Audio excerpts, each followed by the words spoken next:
cards or stickers that you can pick up from us before you leave today.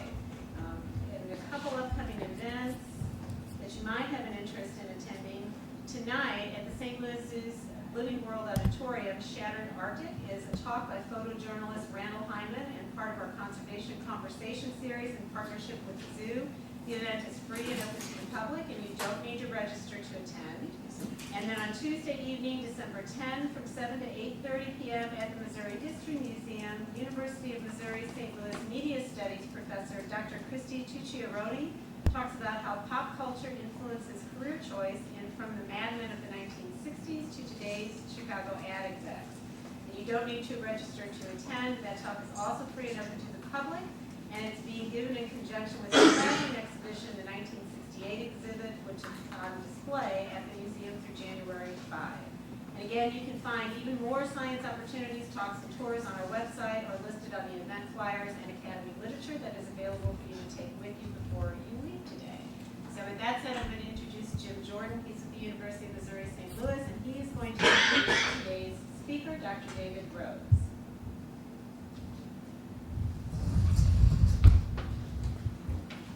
Thank you, Rose. Dr. David Rose is a professor of economics at UMSL, and besides delving into economics theories and ideas, he's actually explored a lot of other ideas and is well known by many scientists. And he was part of a team that put together a program, actually a symposium at UMSL, looking at evolution and evolution across many disciplines. So David was a department chair for a while at UMSL, the economics department, and he has been exploring an area of interest that this is the title of the book, The Moral Foundations of Economic Behavior. And this is published by Oxford Publishing, and he has written numerous articles and has been engaged with the economics community, looking at some of these underlying tenets around morality in economics and kind of more of the societal face of it. Dave's also working on a second book. So I'll go ahead and turn it over to him and let him discuss this topic with you.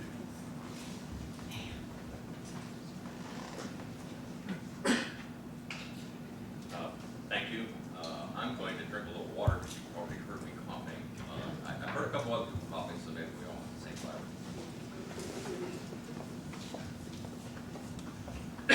Hopefully I'll get it out of my system quickly. Before I start, I'd like to do a little bit of a commercial and talk to a few people early on, and this is the kind of group that's intellectually engaged and probably looking for intellectual stimulation in a broader context.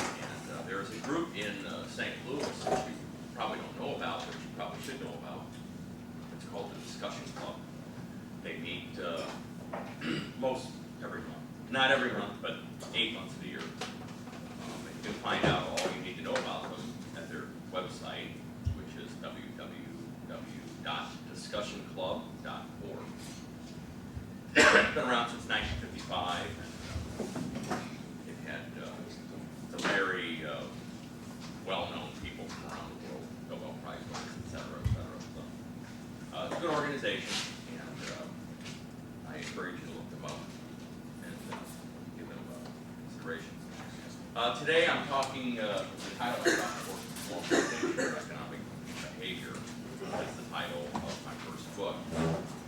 I currently have about 5 books in sequence on this topic, and I have another book already under contract with Oxford University Press, and they're pressing me to go ahead and lock down the third. So I feel like I have stumbled into something that I'm kind of happy about. So before I dive into what I'm going to talk about today, I'd like to give you kind of a broader sense of my work so you can kind of place it in context. So what's the headline of my work more broadly? I think it's always good to give people a sense of where you're going in a talk rather than just having it be a roller coaster ride. So the big headline is that moral beliefs can and likely do play a an important role in the development and operation of free market society.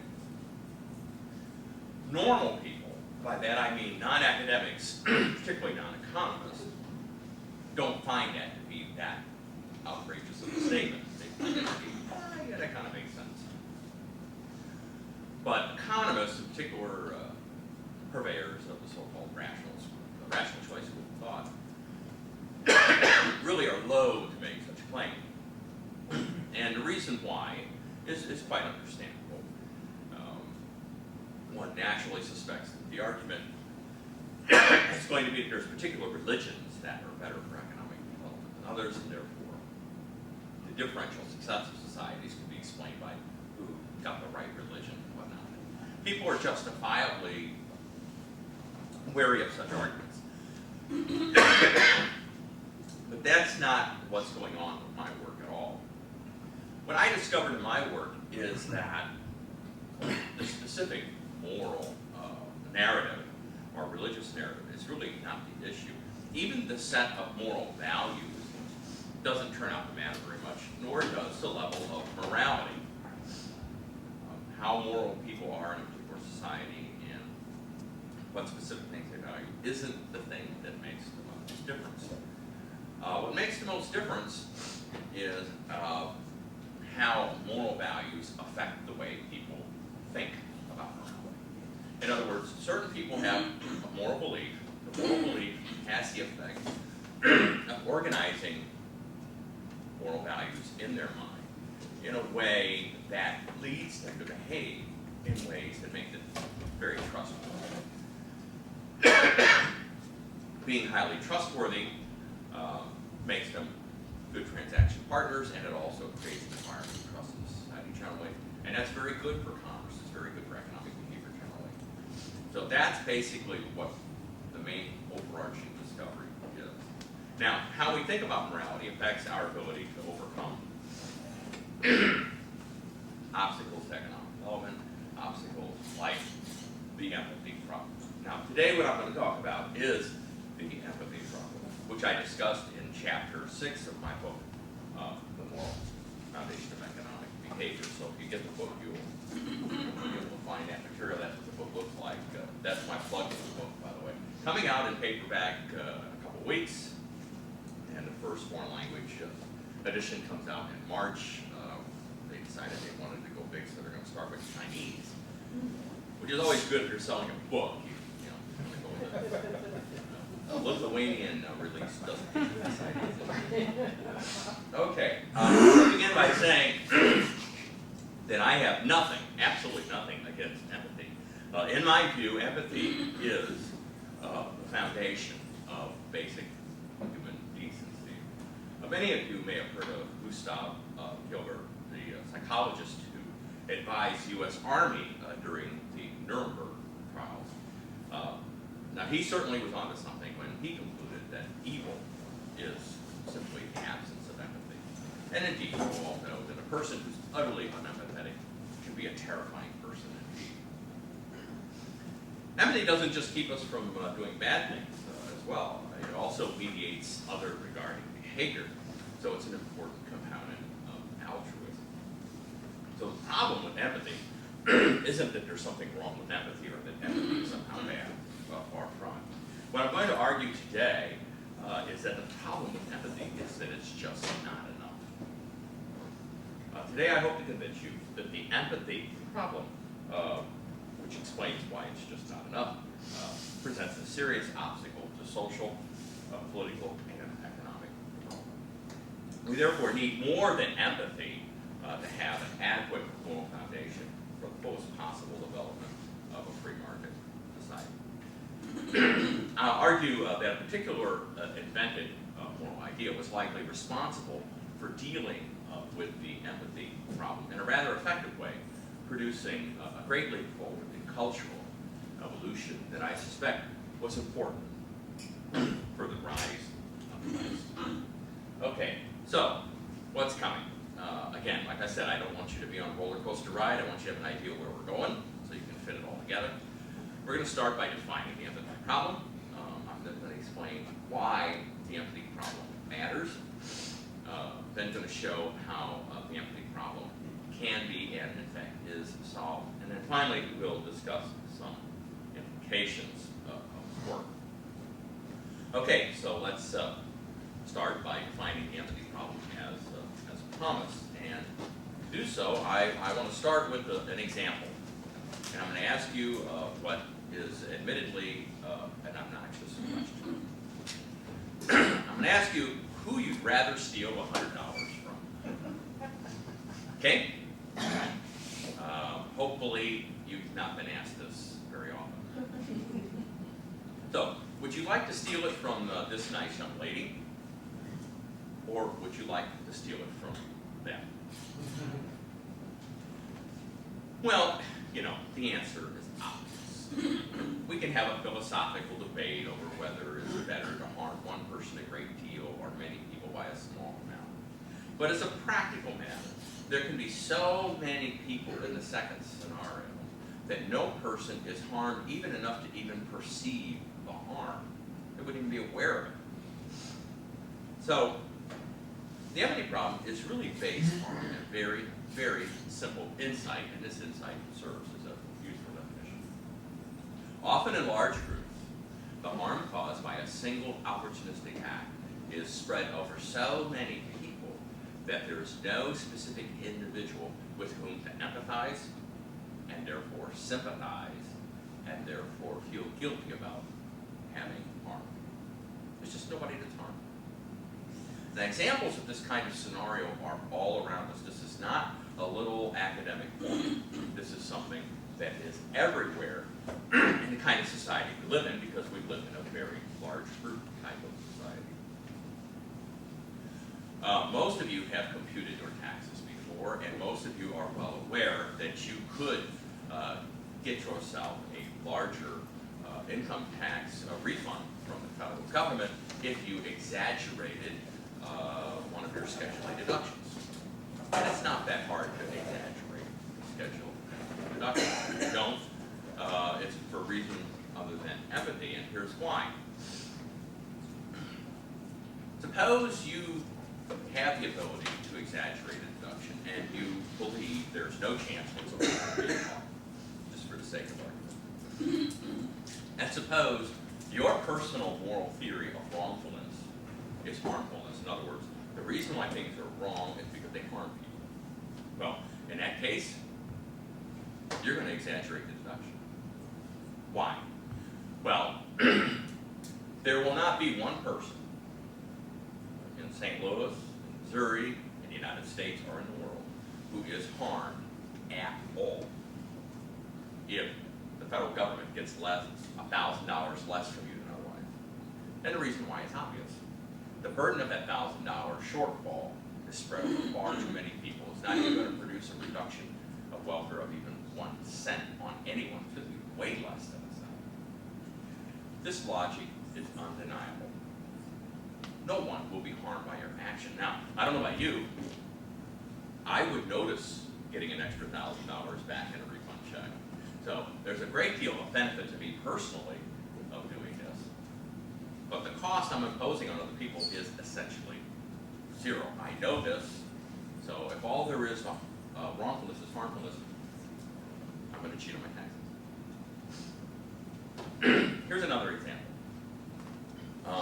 If you divide people by age and look at their income and wealth, in most societies, certainly in all societies in the West, particularly the United States, the poorest group of people are children.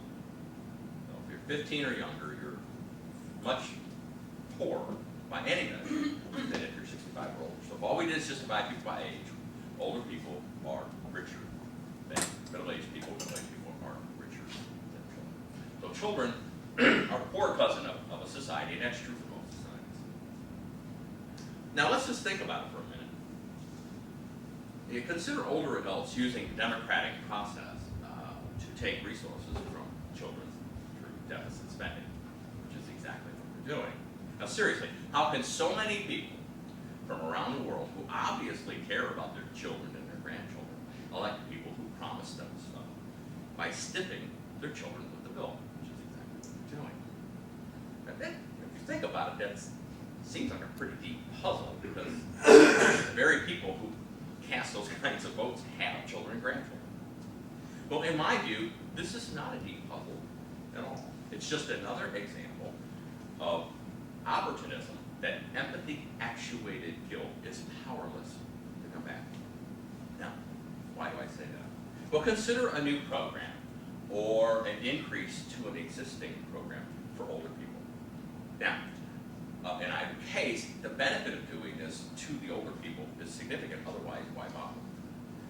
But the cost to their children and grandchildren is likely just a few dollars per year. The children and grandchildren probably wouldn't even notice the difference. So since they don't even notice and don't really complain very much, what's the problem? Well, the problem, of course, is that it's never just one program and it's never just one increase. When you add up all the new programs and you add up all the subsequent increases, the result is children being saddled with an unconscionable amount of debt. So the empathy problem presents us with the ironic result that it is precisely because so little harm is done at any specific margin that so much harm is done in full. Now, those of you who are familiar with game theory know this story rather well. It is a classic social dilemma, a commons dilemma, to be exact. Most of you are familiar with the most famous commons of all, that being Eric Hardin's Tragedy of the Commons, which was an immensely popular article that almost everyone has read from your age on. Again, the basic problem in the Tragedy of the Commons and here is that the harm at any given margin is imperceptible, but the sum of the harm can be devastating to a society. It can absolutely destroy a society, and has many times in the past. Those of you who have a background in philosophy have probably noticed a similarity of the empathy problem to what's known as the fallacy of the heaps. Now, the basic idea of the fallacy of the heaps is that while it is true that the ocean is not lowered one whit by removing 1 teaspoon of water, it is also true that that does not mean you can therefore remove an infinite number of teaspoons. If you remove an infinite number of teaspoons of water from the ocean, it will be completely empty, correct? There's no denying that. But still, 1 teaspoon, nothing. So what's the final word in that description? The fallacy of the Heaps. H-E-A-P-S? Right. Okay. So now we know what the empathy problem is. We've defined it. We have a couple examples. Hopefully you're all feeling kind of full of yourselves at this point. Now the question is, why the empathy problem matters. Why does it make a difference? Is this just some kind of academic observation that really doesn't matter, or is it something that does in fact make a big difference? Well, the big story of mankind is the movement from small groups to larger. In my view, every human society faces the following problem. The good life requires that we be able to cooperate effectively in large groups. Effective cooperation in large group contexts is a necessary condition for enjoying the fullest possible gain from specialization. This is not a small point. This is a gigantic point. If humans are divided into very small groups, so all of their economic activity occurs within very small groups, they have been, are, and always will be impoverished. There are no exceptions to this rule. Humans, through most of human history, have lived in groups between 25 and 80 or so. And all of those groups were impoverished by our standards today. They had to deal with regular periods of not having enough food. They had to deal with disease, lack of any kind of medical care. They had to deal with all kinds of deprivations that we don't even have to think about. Conversely, when humans are able to cooperate in large groups, they're able to enjoy gains from specialization derived from what Adam Smith called the division of labor. I'm sure many of you have heard about that argument before. Now, I will circle back to it in just a minute. Now, in a few minutes, I'll explain why large group cooperation requires that we be able to trust each other in large groups. Here's the problem. Our genes are not well suited for trusting each other in large group contexts. The reason why is very simple. We are indisputably a small group species. 99.99% of our evolution took place while living in very small groups. Groups not much larger than the people in this room. That's it. That's the hunter-gatherer man existence. That's the existence that our genes know well. That's the milieu within which your basic nature grew.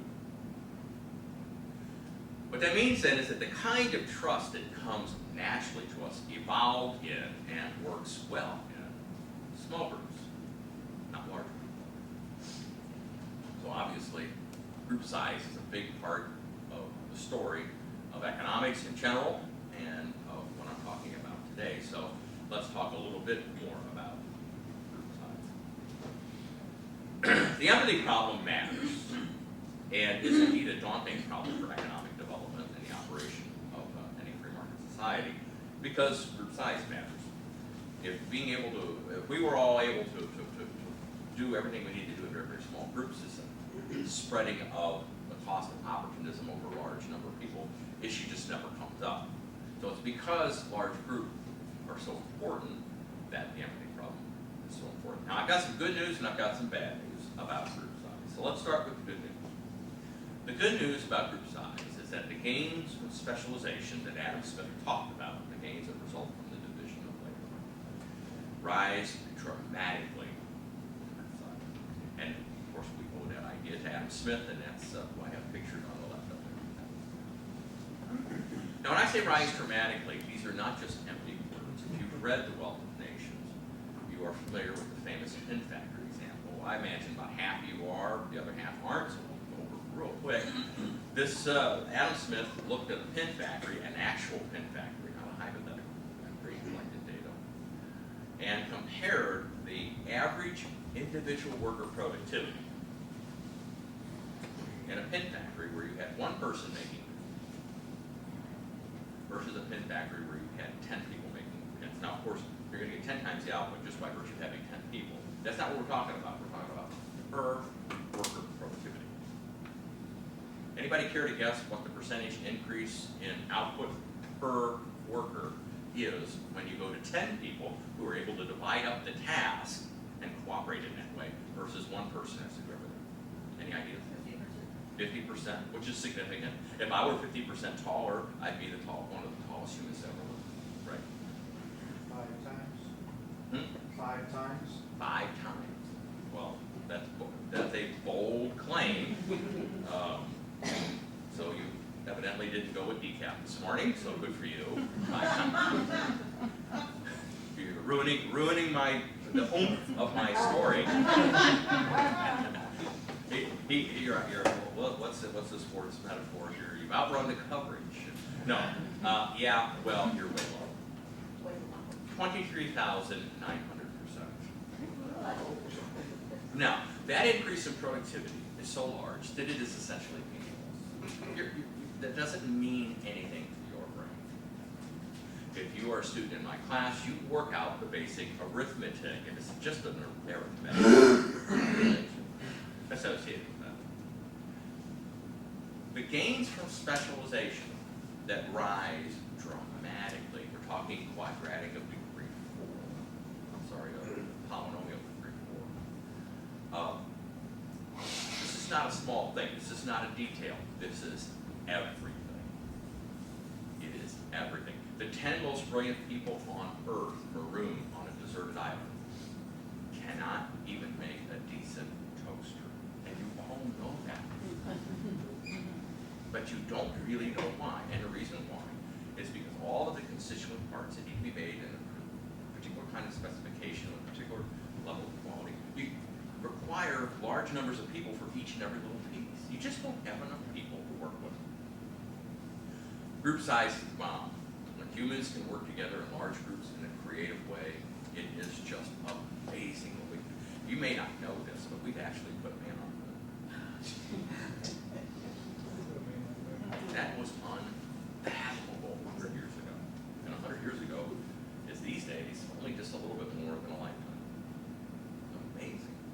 what we can do when we cooperate effectively in large groups. Now, I got some bad news. I told you I had good news, and I got some bad news. Here's the bad news. The bad news is that the problem of opportunism also worsens dramatically. Oliver Williamson, who won the Nobel Prize in Economics recently, with Eleanor Ostrom, one of you may know of her, the former president of the National Political Science Association, whatever. At any rate, an incredible person herself. The two of them co-won the prize. At any rate, he won the Nobel Prize for a number of things, but one of the things was his work on opportunism. On what? Opportunism, being opportunistic in the pejorative sense, not opportunistic in the sense of being someone who aggressively takes advantage of opportunities that come along. That's a better word for that is entrepreneurial. No, I mean opportunist, like the way someone from old England would use it. You are just a bloody opportunist. You know, that's what we mean by opportunism. Opportunism? In that context. The definition of opportunism in that case is to take advantage of opportunities as they come along with reckless disregard for the moral context or outcomes involved. So if an opportunity comes along and it involves somebody getting cheated, well, hey, can we get away with it? That's If we get away with it. collateral damage. Pardon me? That's called collateral damage. Sure. So that's what we mean by opportunism. Okay, now, why? Why would opportunism be a bigger problem in large groups than in small groups? Well, in my view, there's two reasons why opportunism worsens dramatically in size.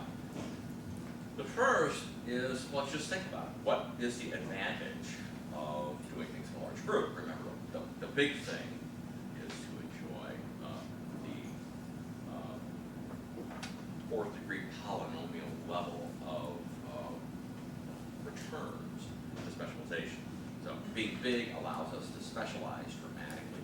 That specialization dramatically increases productivity. But now think about it. When you specialize activities, by definition, it becomes increasingly the case that in, say, a very large firm, people know a great deal about what they do and how they do it. And they also know a great deal about the changes in circumstances and how they affect them and their ability to do their job.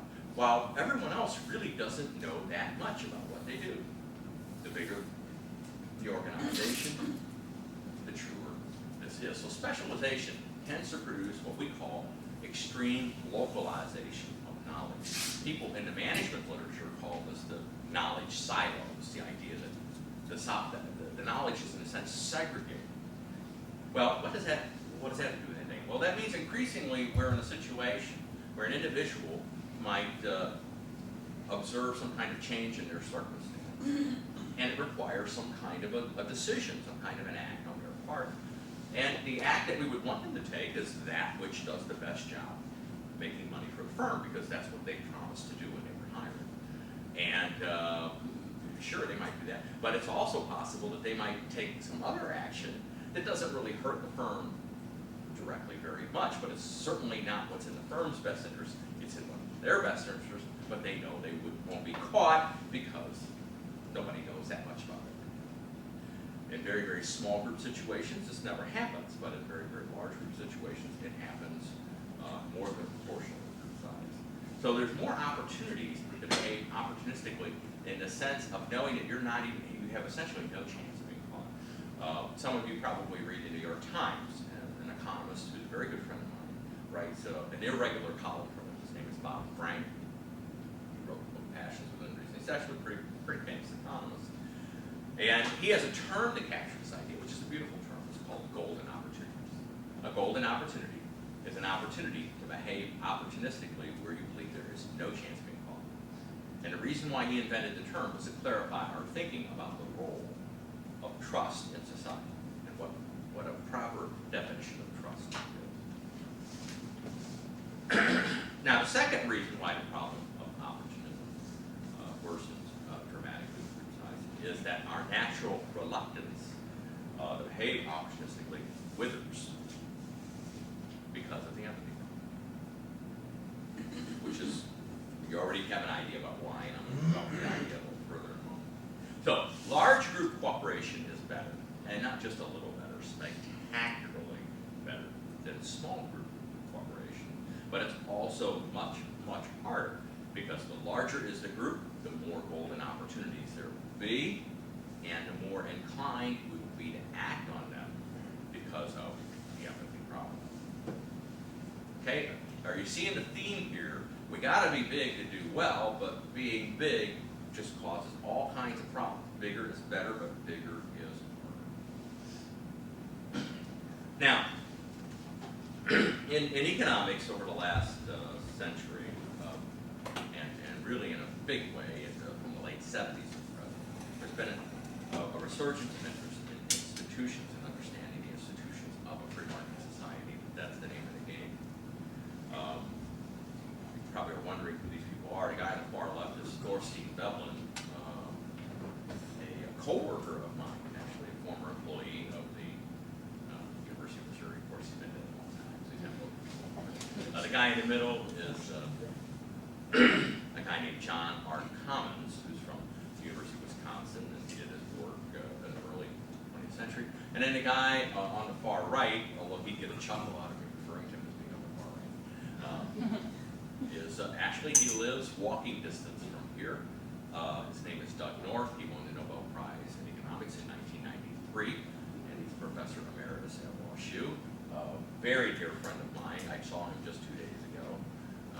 And Doug won the Nobel Prize pretty much for making the following argument, which is that the way to understand economic history and the pattern of economic development across societies is to understand the evolution of institutions, because the institutions are what is in place to reduce the cost of transacting with one another, what we call economic transaction costs.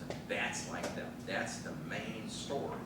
So the real context of economic history should be institutions. Doug is right.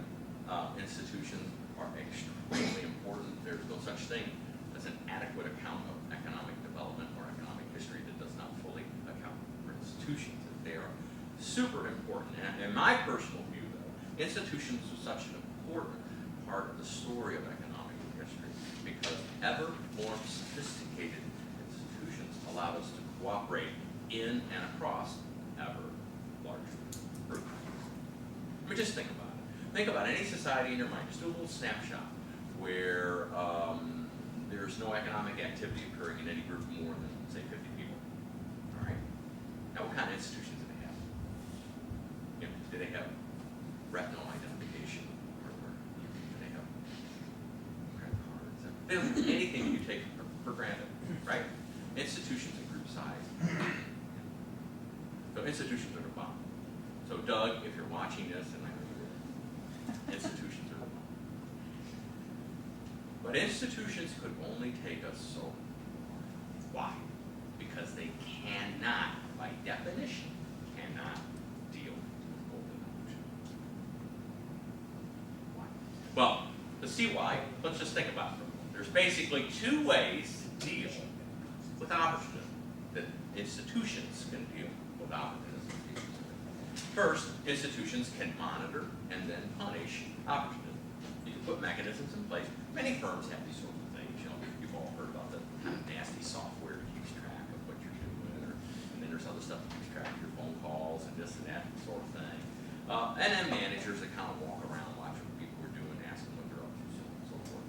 No question about it. Institutions can be used to monitor behavior and punish it when it's not what you want. The only problem with that is, by definition, that will work. Golden opportunities. If it would work, then it's not a golden opportunity. Golden opportunity is an opportunity that cannot be discovered. Not all is lost, though. Another way that institutions can be used to reduce opportunism is to instantiate strict routines, procedures that simply leave no openings for opportunism. A little digression. Many people in Japan and in China are very concerned about the fact that their cultures are not nearly as creative as ours. And I would argue that one reason why that is the case is because these are very, very old, mature, sophisticated societies that are what I would call the institutional masters they figured out how to build very complex, sophisticated institutions in order to regularize human behavior so that they could get along and do some extraordinary things, and that's terrific. But the problem with that is because that's the kind of society we have with such a heavy emphasis on institutions, parents quite naturally teach their children accordingly. And one of the things you teach your children, if you live in a society where external institutions are what's enforcing most of the order, is that you don't want to deviate from the norm. Whatever everyone else is doing, that is what you do. So you get a great deal of discipline and regularity, which is lovely. I mean, at the margin, I'm all for it. But the problem is, I do believe that by the time a kid is 12, 13 years old, you've firmed up a lot of hardwiring in a way that's not good for producing a genuinely creative mind. I think that's just a big problem. So that's kind of what I have in mind here. These routines, they leave no openings for opportunism. That's why they're the routines that we use. And they certainly can work, but then the managers in these firms will be largely just monitoring bureaucrats because they won't have the discretion to act on the changes in local knowledge that they and they alone possess, because remember, it's a very, very big firm and so forth. And this is obviously very inefficient. In my view, this is why, until very recently in human history, all large organizations were also bureaucratic organizations. Think Roman army. With only institutional routines to corral opportunism, decision makers did not have the discretion to act on the ever-changing local knowledge that they alone. So for most of human history, there's been a huge trade-off between size and entrepreneurship. We've had large things for a long time. Again, Roman army. We've had entrepreneurs for a long time. Nothing new about entrepreneurs. But only very recently in human history have we had things that are very, very large on one hand and very entrepreneurial on the other at the same time. That is very new. Another thing we've only had until just very recently in history is a condition of general prosperity. And I do not think that is a coincidence. So in my view, for a society to really prosper, it has to have large and entrepreneurial firms, because such firms are the ultimate source of our prosperity. They are the engines of rapid economic growth. Now I'd like to explain how one highly trust-dependent institution, that of the relational contract, is so crucial for helping large firms enjoy the benefits of having an entrepreneurial rather than bureaucratic managerial culture. One of the reasons why I think culture is so important, because I don't think institutions are important, it's because I think institutions are important.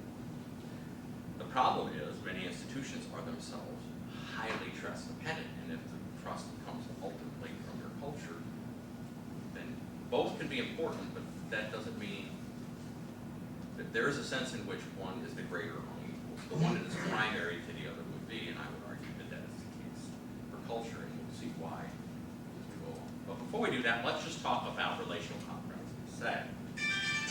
Now you're all very familiar with traditional contracts, the way traditional contracts work. They precise actions in response to specific circumstances.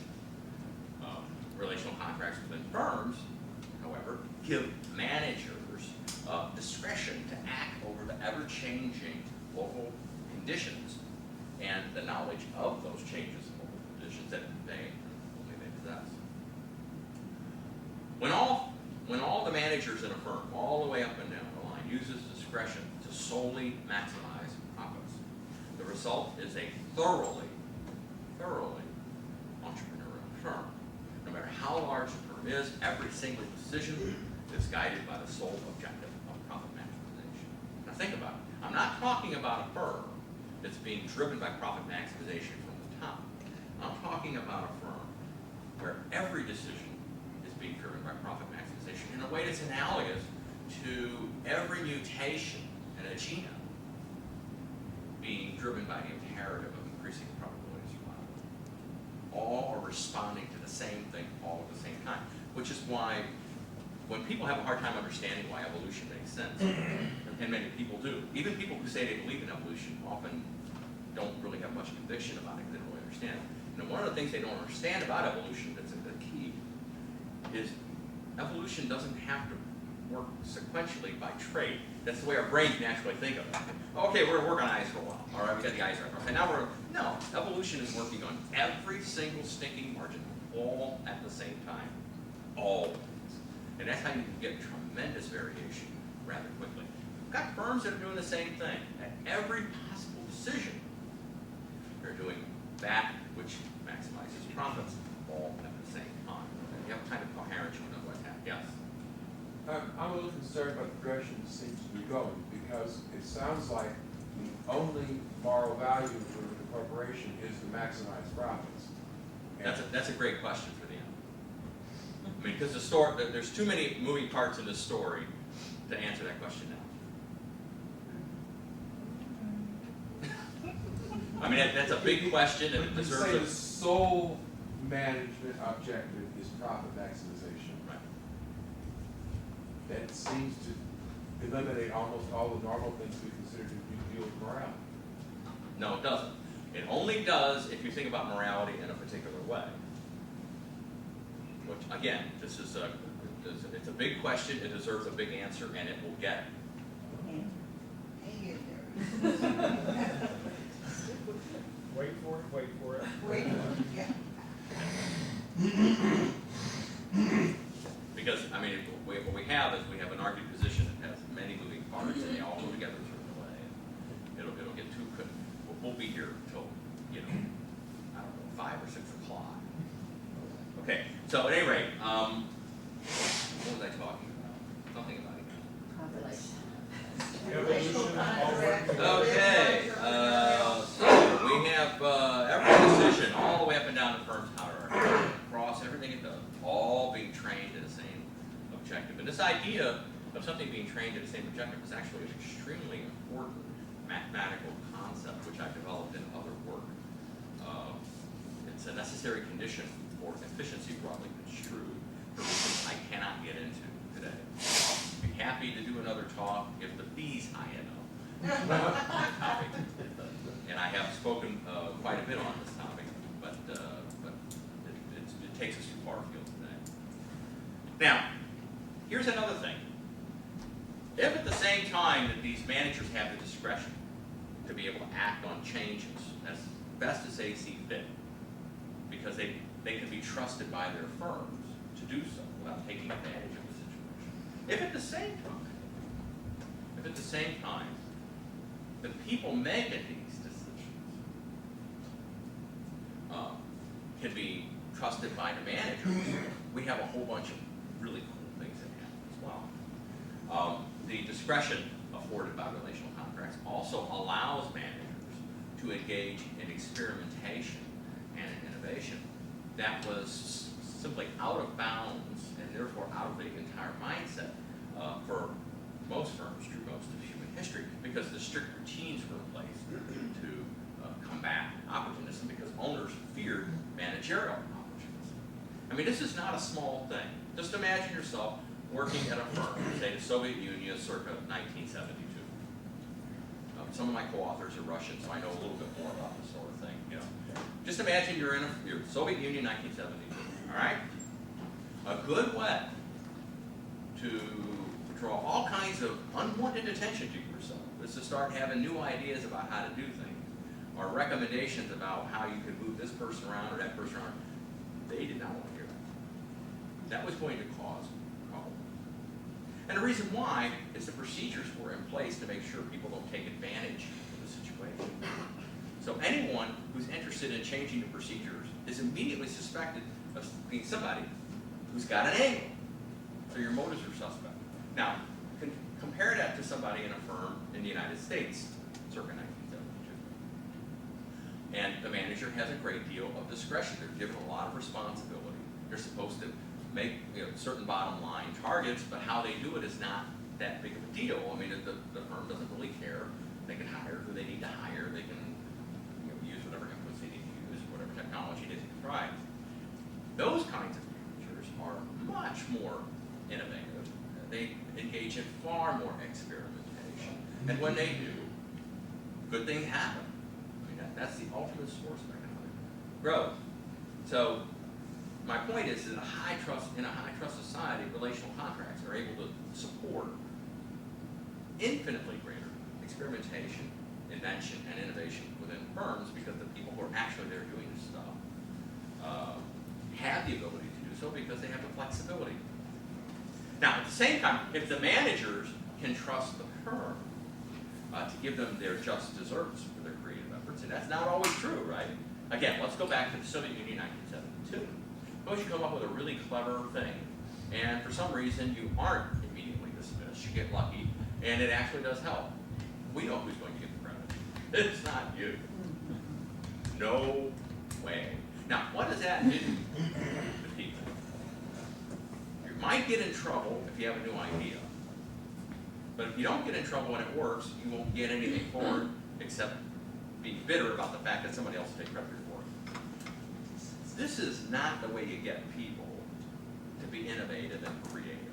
And there's a reason why you didn't get a lot of innovation and creativity in the Soviet Union. And most of the world, for that matter. I won't pick on the Soviet Union. I think this is kind of the norm for human societies. The societies for which there's a great deal of creativity and experimentation and encouragement, people patting you on the back for trying something even if it didn't work, as long as it was, kind of sensible, but that's rare. Very few societies are like that. Ours is one of them, and that's why we have all this stuff. Is because people are like that. So, trust thereby feeds a creative entrepreneurial spirit, not just at the top, but throughout the entire firm, even in very large firms. But for all this to happen, firm owners have to deeply trust managers. Why? Because the localization of knowledge that makes discretion so valuable also produces many more open opportunities. It's just there's no way out of it. Right? And if managers abuse the discretion that they have with it, the contract will likely be ruined. So the big question is, how can a society get its managers to refrain from acting on golden opportunities so firm owners can trust them with the discretion that they need to promote the efficient use of knowledge and encourage entrepreneurial adaptation and creativity? How can we do that? And the answer, surprisingly, is not what you would think. The answer is, in my opinion, guilt. So let's talk a little bit about the role that guilt plays with respect to options. So, why do people behave opportunistically? Well, they behave opportunistically because they think it'll make them better off. What does it mean to think that something will make you better off? Well, if you think the expected marginal gains from an action exceeds the expected marginal loss, then you think it'll make you better.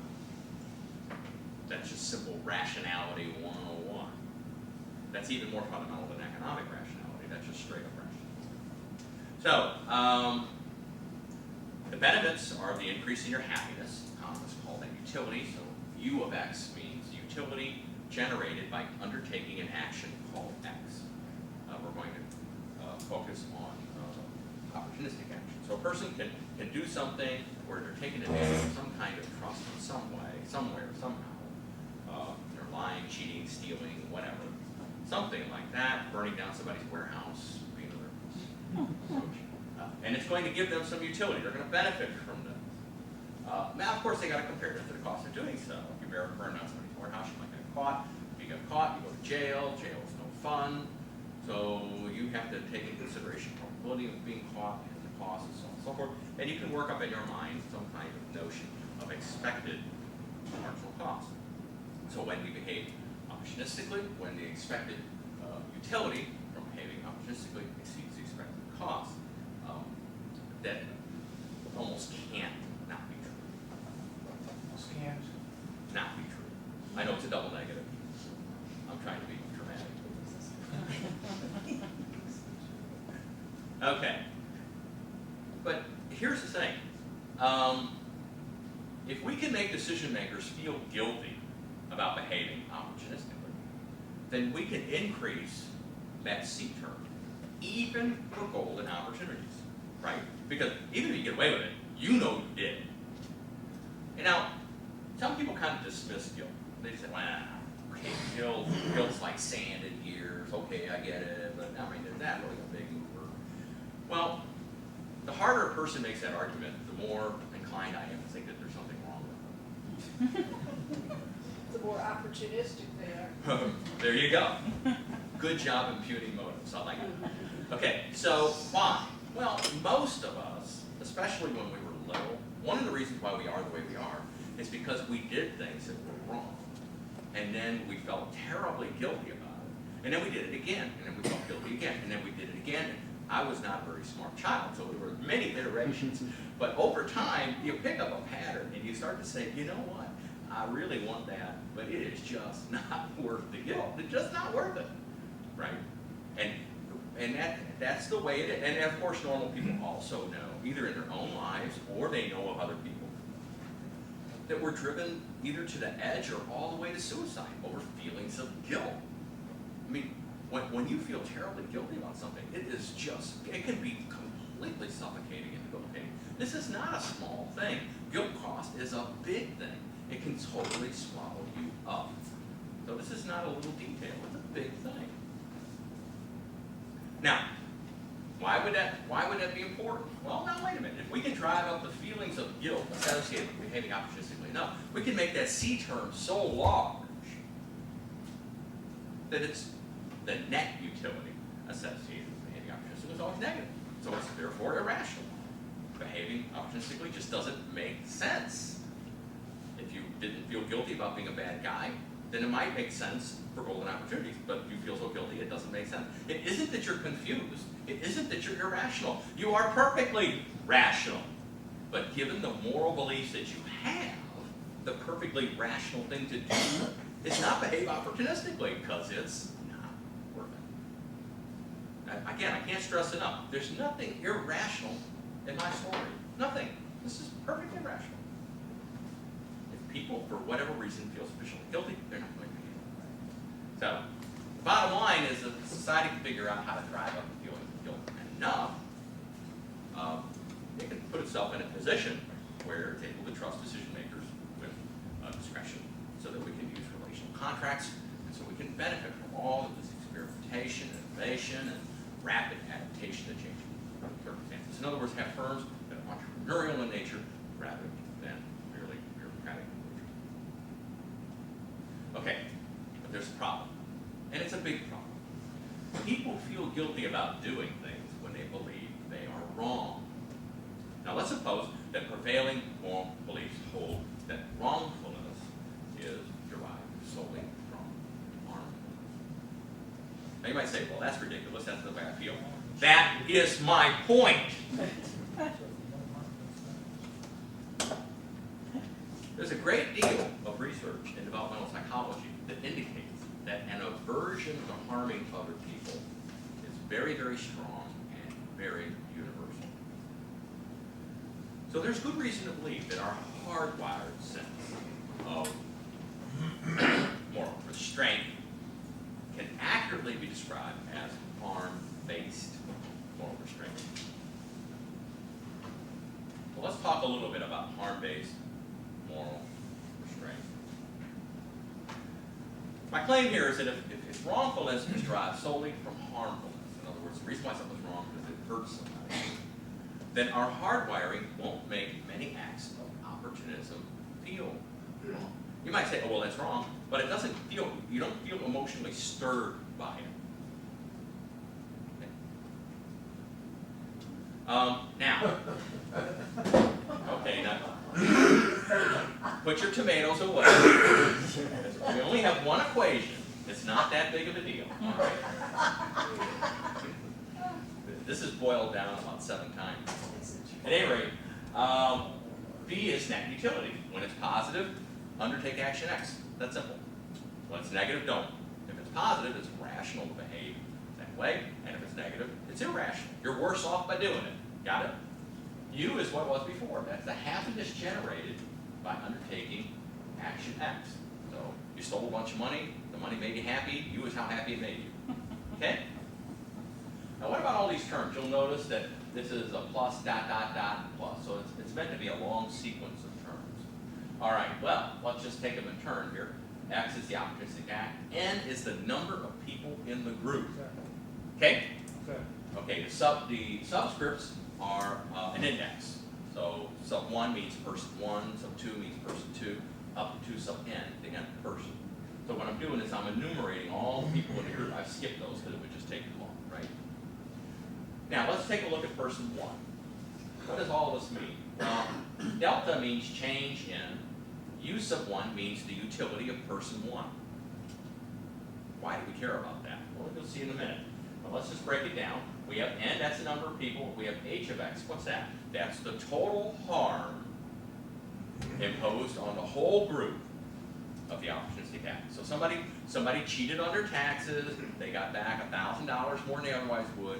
The United States is out $1,000. Okay? That's what that h is. Okay? Oops, sorry. So h of x over n is roughly a particular person's share of the harm. So if the harm is roughly evenly distributed, I know that in most cases it wouldn't be, but it turns out not to matter the limit. But if it's roughly evenly distributed, then how much harm any particular person experiences is just the total harm minus times 1 over n.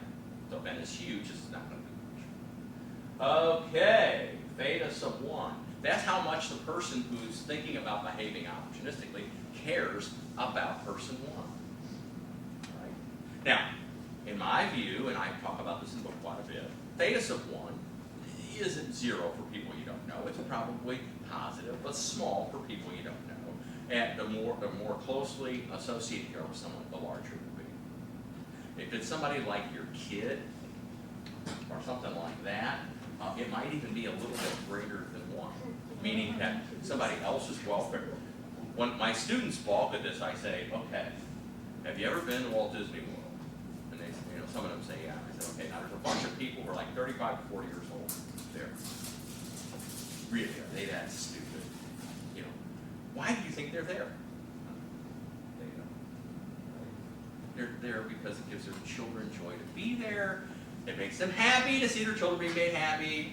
That's why they're there, right? You follow that, right? I guess everyone who's been to Walt Disney World knows what I'm talking about. Okay, and then g of x, what's that? Well, g for guilt. It's a function of x because on some kinds of actions you're very culpable, you're very responsible for what happened. Other kinds of actions, you really don't have much responsibility. So suppose you had no responsibility at all for something that happened that was bad to somebody, then g would be 1, which would make it multiplicatively neutral when you multiply something by 1, nothing happens, right? But if you're somehow responsible for what happened, the more responsible you are, the bigger g is above 1. So if g's like 100, that means, wow, you're really, really responsible. Got it? So, what's the deal? What's E? What's what? E. Oh, E. Sorry about that. E is the expectations operator. So the way to read this is to say, we've got G times theta sub 1 times the expected change in utility from the amount of harm person 1 experiences. Okay, let's say that again. G is guilt, theta sub 1 is how much you care about other people, or particularly person 1. This term right here is the expected change in the utility of person 1 due to how much harm they experience from your opportunistic act. Like harm other people experience. No, it's how much harm person 1 does. And then there'll be a number 2 and a number 3 all the way up. But each person has their own term. If we have a group of 10 people, there'd be 10 terms. And so we would catch all the harm by adding it up by person. All right? So is it changing my utility based on the harm? I'm thinking about undertaking an opportunistic act. Okay? And the cost of that act, the harm cost, is going to be visited upon this whole room collectively. All right? Now, in order to get a sense of how reluctant I might be to do that because I'm harming you, I'm going to think about the expected change in her welfare, her utility of what's happened. That the expected change in yours, the expected, and and then the last person would be the nth person. Okay? Now, here's the problem. Obviously, as n goes to infinity, when n gets, it's just not enough, right? Now, if I sold $1,000 and it was $315, same thing. Got it? So, the larger the group, the more likely there will be no one to feel guilty about having actually harmed. Wait, I got a question. Yeah. What you're dealing with is a relational effect of your actions on an institution or on a group of people. But what you're not considering here is the essence of the rightfulness or wrongfulness of the action to start with. So there is a deficit. Whether it has an effect on other people, as you're explaining it, doesn't make any difference. There's still a wrongdoing being done. You're about eight minutes ahead. Oh, okay. All right.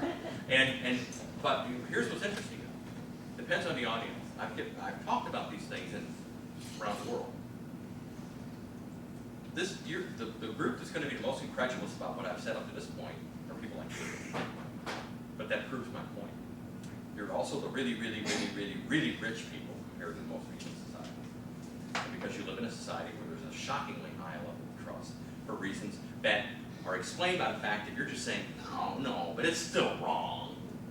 And I'm going to explain what exactly happened to make that so and why that's different. What you don't understand, though, is you don't understand how rare you are. And if you don't understand how rare you are, a society can be very, very successful, but not understand very well why it's successful. That's a dangerous place to be, because you can unwind the foundations of your success without you realizing it. So that, we will get to your point very quickly.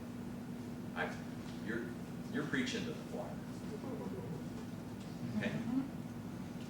Bottom line, though, is this means it can be completely rational and moral for a good-hearted person to act on all golden opportunities.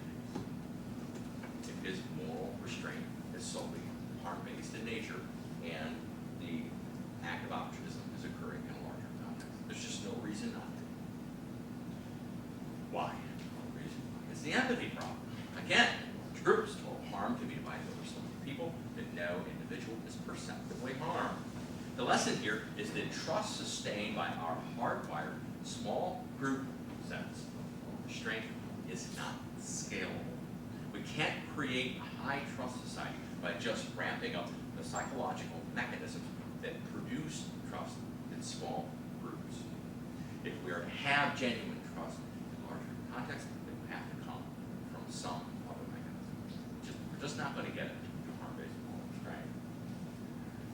Now, if you think about it, this is an incredibly simple point. It is so simple, it's hard to imagine why more has not been made of it. Well, I have a couple theories about why. I will share one. I suspect one reason why this has flown radar has to do with mathematical modeling. Now, I am not an anti-mathematical modeling guy. I've published many papers that involve mathematical modeling. That's what I do, that's what I teach. I teach graduate micro theories. I know all about macro modeling. I don't have a problem with mathematical modeling, but there can be problems with mathematical modeling. And that is, it can lead you to skate over details of behavior that are important. Now, here's one thing that I think might be going on. If you model guilt and harm and all these sorts of things in a rigorously mathematical way and account for the number of people in the story, what will happen is the amount of harm per person will go down. But the total harm will be conserved because the number of people over which you're adding goes up absolutely perfectly in inverse proportion. So in a sense, harm is completely conserved in such models. So if you're just thinking about harm as total harm, you say, well, yeah, fewer people are harmed, the total harm rate will, and you just keep rolling on. But you don't actually think that. The math does that. what's really going on in the brains of the people. You know, we're economists, we like logic, we like tight reasoning, we like mathematical models because they force that, but the bottom line is we're dealing with human behavior. Humans have brains, psychology matters. Psychologists can learn a lot from economists, but economists can learn a lot from psychologists. So let's think about the reality of the actual psychological mechanisms at work. Our brains do not have unlimited resources. What our brains do, and this is fairly well documented in other contexts, when we're dealing with very, very small numbers or very, very low probabilities, some of you might be aware of Kahneman and Tversky's famous work. When you're dealing with very, very small numbers or very, very small probabilities, the brain says, just get rid of that. And it makes perfect sense. If you just get rid of it, you treat it as a zero, you've dramatically reduced the computational difficulty of thinking through whatever you're thinking through. Stealing a pencil from IBM. Pardon me? That's like stealing a pencil from IBM. Right, exactly. Exactly. And so the brain just said, it isn't a case of a tiny amount of harm added up over a lot of people still brings you the total amount of harm. What it really is from the perception of a person's mind is nothing plus nothing plus nothing plus nothing plus nothing equals nothing. In reality, 0.0001 of harm plus 0.0001 of harm does not equal 0.0002 of harm. It equals 0. And you know this is true. Otherwise, you guys would never get out the door. You'd be so overwhelmed by all the little bitty tiny probabilities associated with all kinds of other events that might occur that you have to account for, but they're not worth accounting for because you could live 1,000 lives and never have it happen once. This is perfectly efficient for the brain. At least if you want a species that can survive longer than 2 to 3 weeks.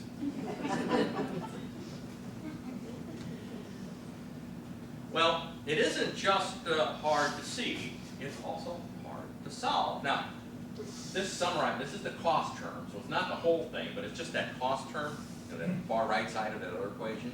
I told you we only have one equation, but I'm just restating the same equation, so this doesn't count. This will not count against the cap. Okay? And what I'm saying is, hey, you know what? The expected change in utility of all these other people in the story, really, it's 0.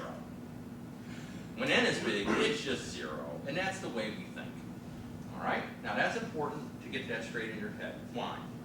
Well, because a whole bunch of things that we do in modern character and morals education aren't going to work. Modern morals and character education at the K-12 level stress a few big themes, and one of the big themes is the idea that it's important to increase moral earnestness. If we can talk to kids about morality, get them thinking about it, try to get them encouraged to think about the importance of being a moral person. The very act of them just thinking about this makes this some kind of a virtue that they aspire to. And the more they do that, the better it is. And obviously that's true. There's no question that it's better to have young people thinking about morality more rather than less, and it's likely to make them have a harder time rationalizing things when they do. I agree totally. Okay? But increasing moral earnestness will not solve the empathy problem. Why? What role would increasing moral earnestness have in this model? Well, if you really care about being a moral person, then that's going to make you feel that much more guilty about doing something wrong. You fancy yourself as a moral person, but you did something you know is wrong.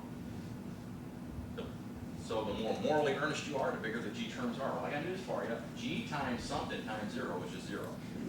You can make G as big as you want. It doesn't make any difference.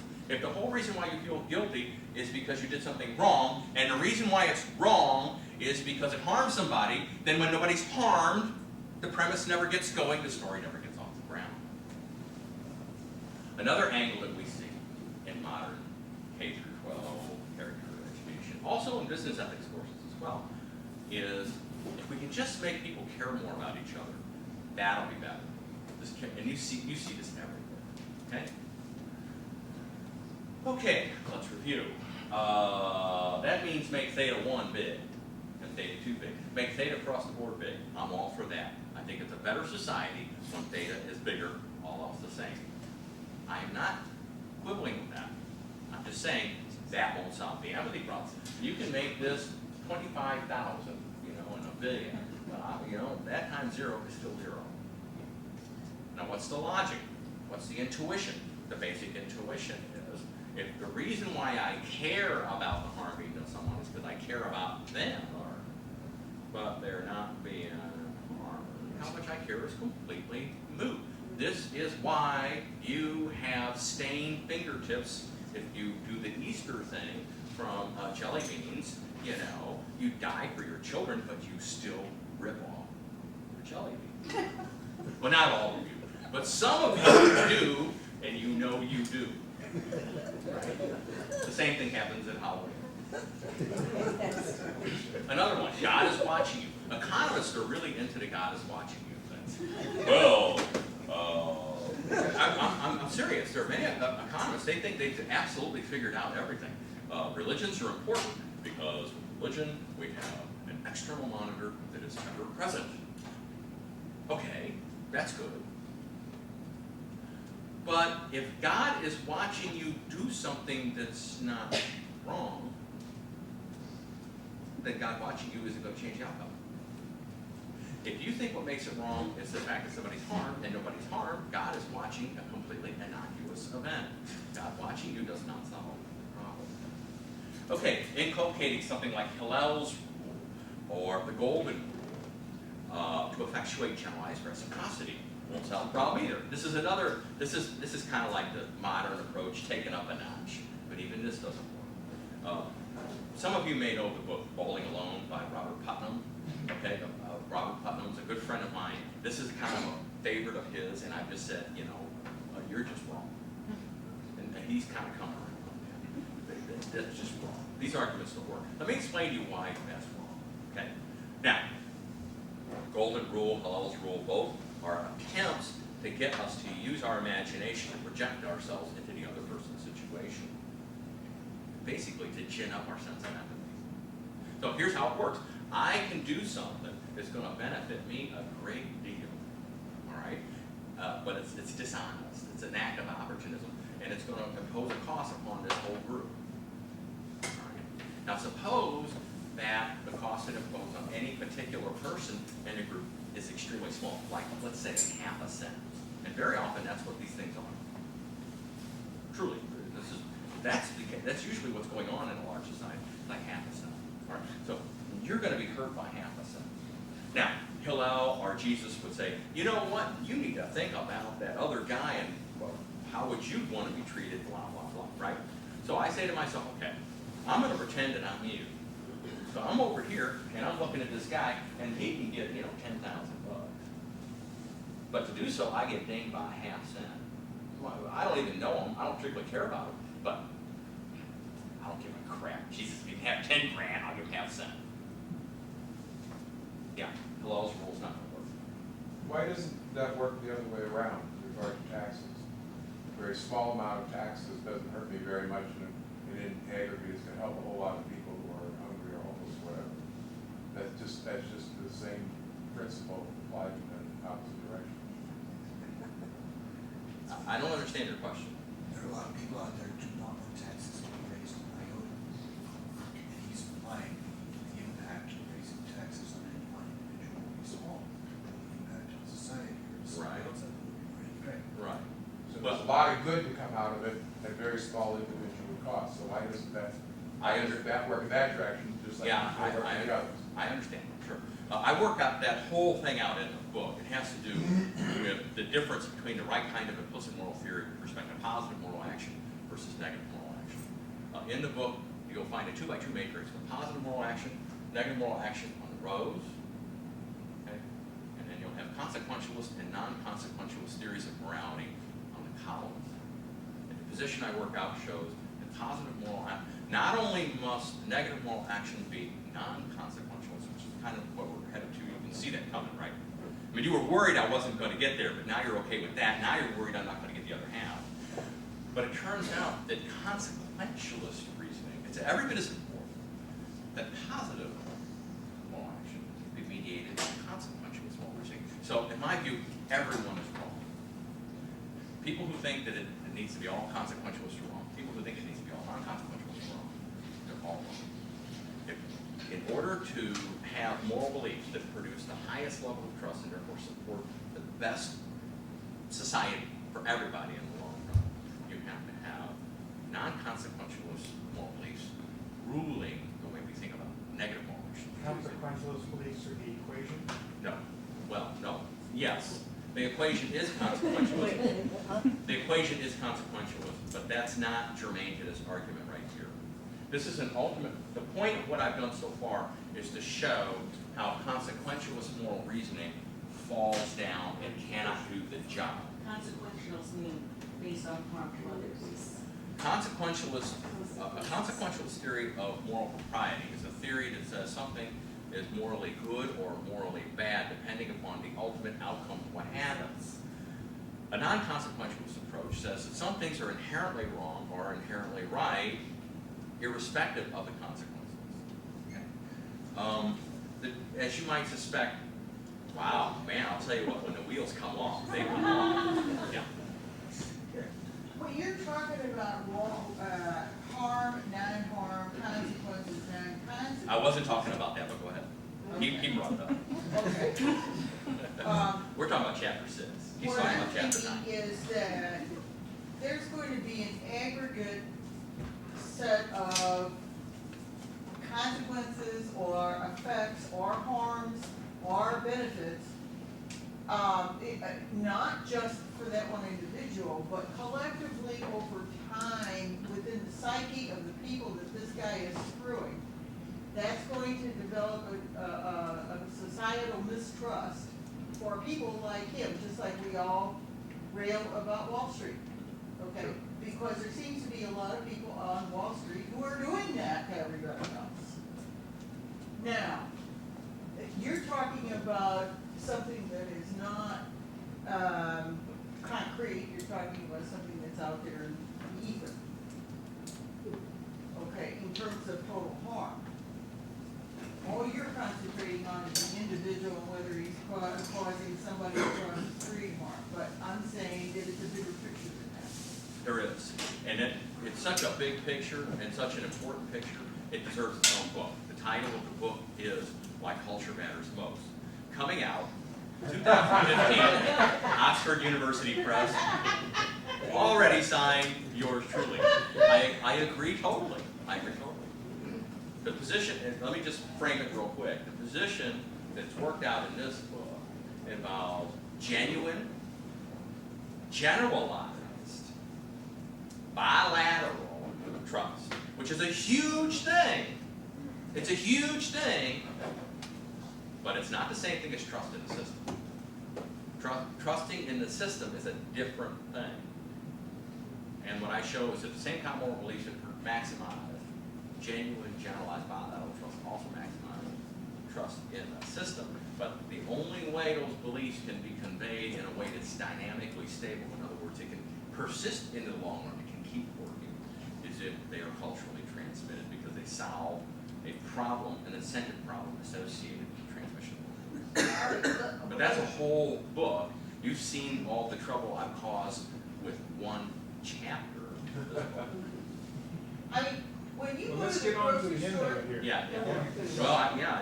Ex parte equals 5 p.m. Go ahead. Okay, when you go to the grocery store, let's say, I don't. and you hand the clerk with your, you know, that you got your groceries, you hand them a $5 bill, and you figure out in your bag, oh, this is gonna cost me $4.50, okay, general, okay? And the kid gives you 75 cents back. What you're doing in that one transaction is you are trusting going in that the kid is gonna be able to give you the correct change. The kid is trusting that you are gonna pay for the full amount of what you paid for. However, he gives you the wrong amount of change. So your trust in one way is shattered against the kid because he can't add and subtract. That's trust as it relates to competence as opposed to trust as it relates to morality. That's a different sense of But trust. it's a generalized trust that we all have among ourselves. I don't in disagree with that. transaction. And there are societies where there's a great deal of generalized trust in competence, but low trust in morality. That's Japan. That's just to me. The Japanese don't trust each other. They will tell you this. We have the data. They trust Americans far more than they trust each other. But they trust each other to do the job right. They just don't trust each other and not take advantage of each other. I think we're asking great questions, I'd like you to get through this. Yeah. Yeah. We We want to did- wrap up. We did start late because we You were have dinner waiting for at people to have. You're gonna be in trouble. Okay. Okay, so Hillel's rule, golden rule, that's not gonna work. Okay, so how is the empathy problem actually solved? I'll talk really fast so we can get through it and then we can open it up. I contend that the key to solving the empathy problem, here I got my army soldiers.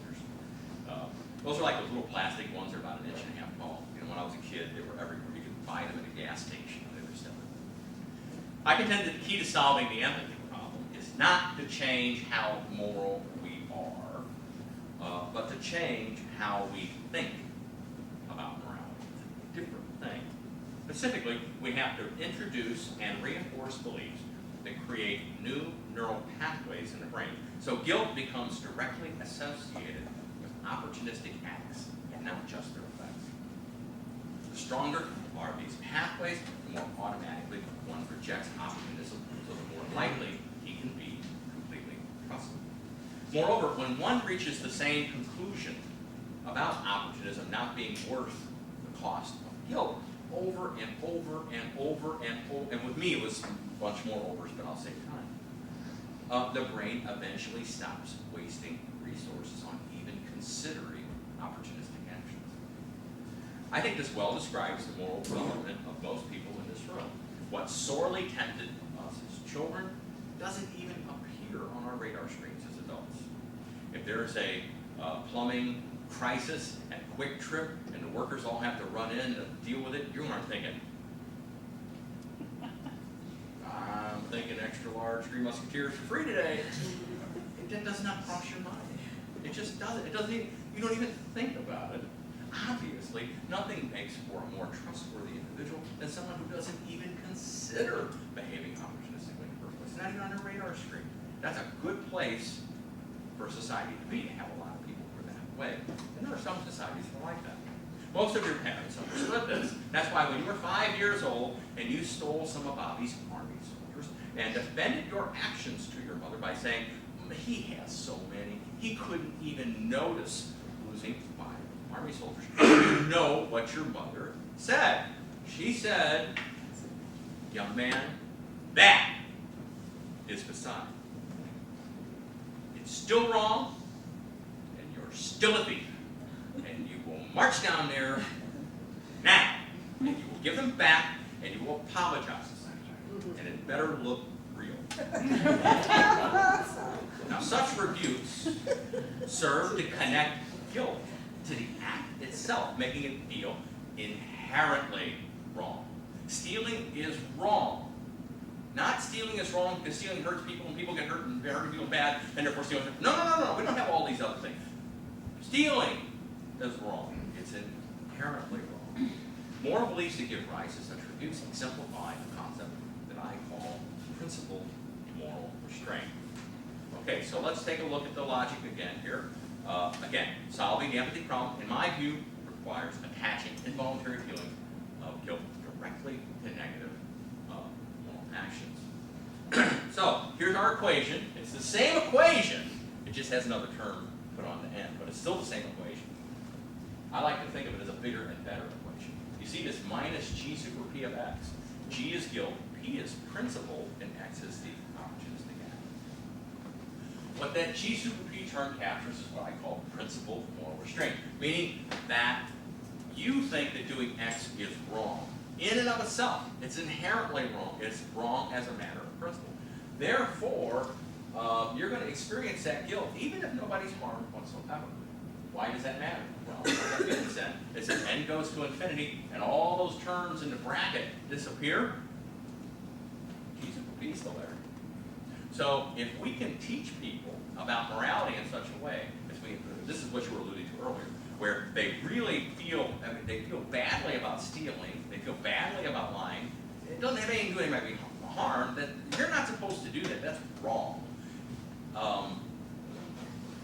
then even in a super large group where nobody actually even gets harmed and there's no chance of being caught, you still won't do it because G's so big, this is negative, it's still irrational. And I think that's the case for most of you. But that's because you grew up somewhere and have certain kinds of parents and have certain kinds of moral beliefs that most of the world does not share. The thing about principled moral restraint, then, is that it has nothing to do with negative harms, and therefore it has nothing to do with how large groups are. It does not fall down on the job in large groups circumstances, therefore it can produce moral restraint in large groups, therefore it can produce trustworthiness in large groups, therefore it allows us to do things like use relational contracts even in very large groups. So one way a society can get around the empathy problem is to invest heavily into moral beliefs that effectuate principled moral restraint. Principled moral restraint is just a real important thing that many societies have, but not all. The ones that have it most thoroughly and have had it the longest are the ones that enjoy the benefits of a high trust society in the greatest measure. Okay, so implications. Here they come, coming at you fast and hard. Bottom line, how do we go from something like this, which has its advantages, but I don't know, I wouldn't want to be there when it's cold, to something like this? You've seen that before, right? Well, we went from the impoverished small group existence of hunter-gatherers to the prosperous large group existence of modern life. Simply, I mean, really, you want to get down to it by becoming ever better at cooperating in ever larger groups.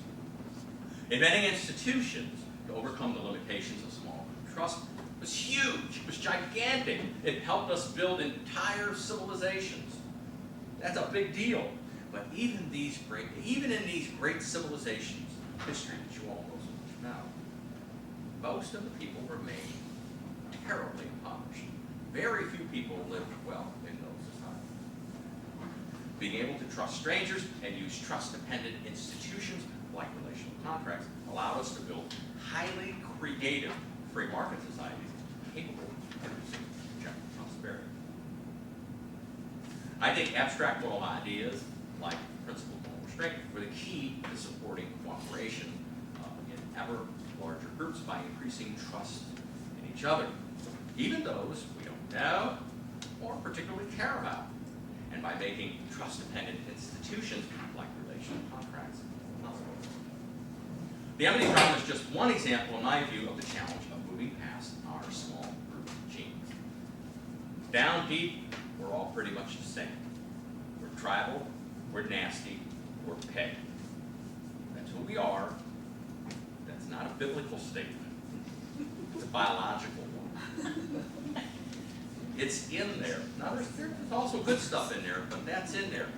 Hey, you ever notice how effective tribal arguments are? You ever wonder why? Sense of You're belonging. all hardwired to be receptive to tribal arguments. That's why so much of our politics is dominated by tribal arguments, and that's why politics is so nasty. So, I think the empathy problem is just one example of the challenge of moving past our small group genes. But here's the problem. Good life requires being able to operate in large contexts, but we are indisputably a small group species. Moving past our small group genes has therefore been our greatest struggle. It is the great story of the rise of mankind. And to the extent that we have prevailed in that struggle, it has been our greatest achievement. But moving past our small group moral intuitions does not and should not mean displacing. The greatest horrors of mankind have resulted from clever people inventing abstract moral ideas that suppress empathy. Combine this with some well-placed stoking of our tribal tendencies, and you can get humans to do anything to other humans. Notice the absence of any adjective.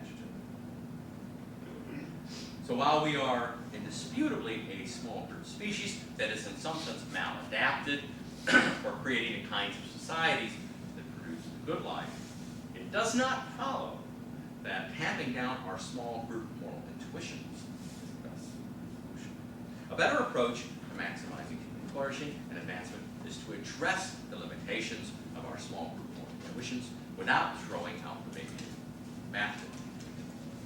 In other words, let's leave our hardwired moral compass, our sense of empathy, fully intact. But then let's add an additional layer of moral restraint that doesn't wither in large groups. This is what I think has actually been happening over the course of recorded human history. I think large group moral ideas like principled moral restraint have been producing great leaps forward in cultural evolution that supported cooperation in ever larger groups than before. So over time, more and more of Adam Smith's genie has been able to get out of the bottle to everyone's benefit. But effectuating the widespread adoption of such beliefs is easier said than done. Look, I'm talking about leaving our sense of empathy intact and adding additional layers that are abstract ideas in the cerebral cortex. That's doing more stuff. More stuff is more costly. It's harder. Things that are harder are harder. And it's not just harder because it will require more effort. Most of our evolution took place while we were living in very small groups. As a result, the psychological mechanisms that support cooperation in small group contexts have had ample reason to be reinforced through natural selection. This means that small group moral ideas like harm-based moral restraint are relatively easy to inculcate because the mind is now well prepared to understand them and be receptive to adopting them. We're in a sense hardwired to go in this direction anyway. But things are very different from moral ideas that support large group cooperation, ideas like principled moral restraint. Why? Well, through nearly all of our evolutionary history, just the first 99.9999, there's been no evolutionary payoff to reinforcing psychological mechanisms that do a good job supporting cooperation in large group contexts. Why? Well, the answer is obvious. We didn't live in those contexts. This means we are much more inclined to teach, learn, understand, and feel strongly about small group moral ideas than large group moral ideas. That's unfortunate because the key to making general prosperity possible is large group cooperation, not small group cooperation. Okay, we're coming down the home stretch. Resources for moral instruction are limited. We live in the real world, right? Those of you who have children and were good parents know this was not a small undertaking. Raising a moral child is hard. You've got to be a bad guy all the time. No fun. So if we are biased to focus on teaching small group moral ideas because they come so naturally to us, then we are necessarily biased to spend too little time teaching large group ideas. I suspect this might be part of the reason why religions have played such an important role in the development of human societies. If people sincerely believe that drumming specific moral beliefs into their children is necessary to save their soul, that might have overcome our natural bias to focus on small group moral intuitions. For example, if stealing is wrong because God said it was wrong, then it's wrong even if nobody gets hurt.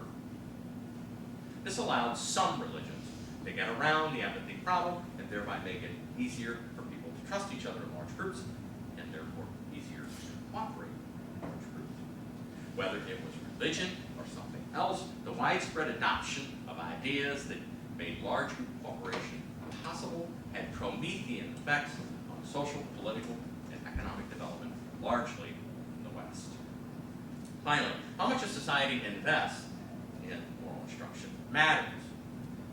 But the kind of moral beliefs that are invested in matters even more. This is because investing into the teaching of small group moral beliefs that are inimical to large group cooperation, things like tribalism and so on and so forth, will lower societal success. It'll balkanize economic activity by driving it into ever smaller groups.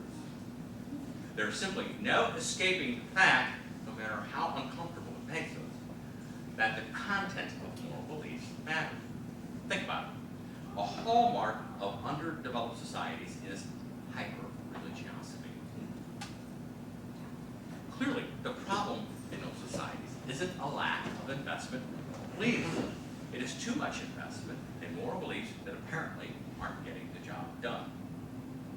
But incredibly, over the last century, the West has been assessing less and less in large group moral ideas like principle of restraint, while investing more and more into small group moral ideas like harmless moral restraint, ideas that already come quite naturally to us. This betrays a shocking lack of appreciation of the success of Western culture. It suggests that our dynamic, creative, high trust, free market society may be on a path to dying a death by thousand cuts. A decay of moral beliefs that sustain trust in large groups shifts us slowly but surely from entrepreneurial culture to an increasingly bureaucratic. Now we can do questions. Yes, Okay, going back to, you're gonna have to speak loudly because it doesn't. going back to your example of cheating on Schedule A of the tax form. Cheating on what? Schedule A of Yeah. the tax form. So, you know, someone might do it because the harm is very negligible. But then I was thinking, and you just let me know if you addressed it and I somehow missed it, but I was thinking, what if everybody did that? What if everybody cheated on Schedule A? Wouldn't Yes. the harm then suddenly be more greater? Yeah. I mean, and that's just probably just something that might have been outside the scope of what you were saying, but that's just. No, you're not off base. That is the point. Opportunism represents a giant commons dilemma problem, and I have a chapter in the book that just lays all that out. The problem is a little bit of opportunism at the margin, not that big of a deal. It won't bring down an entire society. In game theory terms, the dominant solution is to behave opportunistically unless it's irrational. If it's rational, do it. And most people will if they have moral beliefs that don't attach enough guilt to these acts. But when everybody does it, you have a disaster.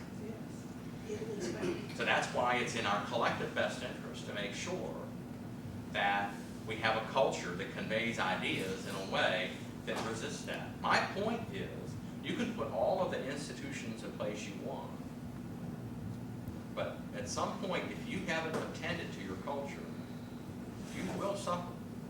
And I believe we have it, and I believe we are. Could you give an example of the education for moral restraint?